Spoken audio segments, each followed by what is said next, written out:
두 차례 부동산 대책을 통해 부동산 시장이 다소 진정 국면에 들어섰지만 전세, 실수요자 등이 어려움을 겪는다는 지적도 나옵니다. 정부가 밝힌 공급안이 실현되기까지 적지 않은 시간이 소요되는 만큼 단기적 대책 및 추가적 대책이 있으신지요?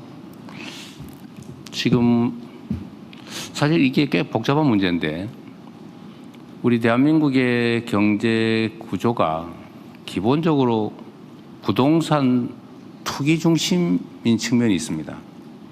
사실 그게 대한민국 경제 발전에 상당히 도움이 됐고 지금도 뭐 상당히 큰 비중을 차지하고 있는데 그 비중이 너무 크다 보니까 이제는 정상적인 경제 성장 발전에 장애가 되고 있는 상태입니다.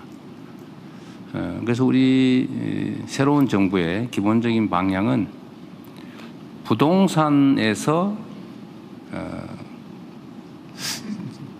첨단 산업 분야 또는 일상적인 경제 활동 분야로 자금을 옮기는 게 소위 금융의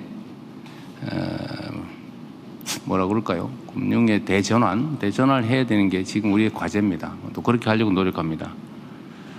부동산 집값을 안정시키는 건 매우 중요하죠. 갑자기 폭락해도 안 되고 갑자기 폭등해도 안 되고 적정하게 안정적으로 부동산을 관리해야 되는데 아직도 우리 국민들 속에는 투자는 역시 부동산 이런 생각이 자리 잡고 있습니다. 저는 이게 거의 막바지를 향해 달려가고 있다고 보는데 최대한 연착륙을 시키려면 방향을 전환해야 되고 그런 부동산 가격을 매우 안정적으로 관리해야 됩니다.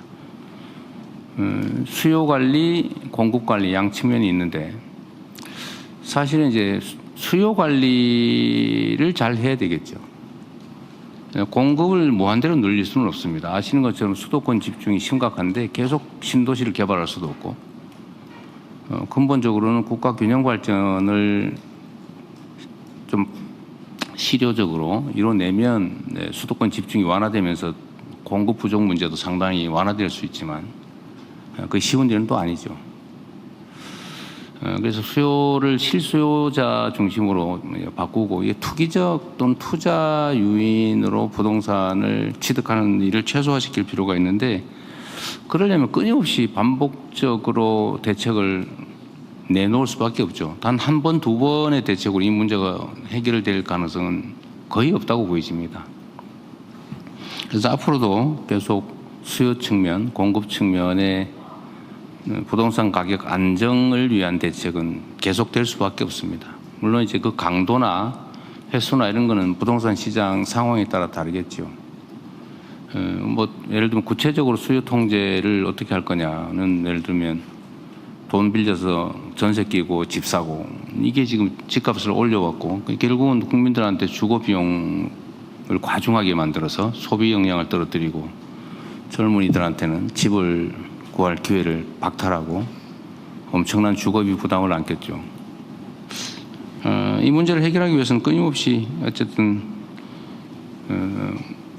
초과 수요 또는 뭐 투기 수요 이런 것들을 통제해야 되고 공급도 또 실효적으로 해야 되겠죠. 그래서 이번에 공급 정책을 발표했는데 칭찬도 비난도 없는 걸로 봐서는 잘한 것 같습니다. 구체적인 공급 정책이나 수요 정책은 다음 기회에 말씀드리도록 하겠습니다.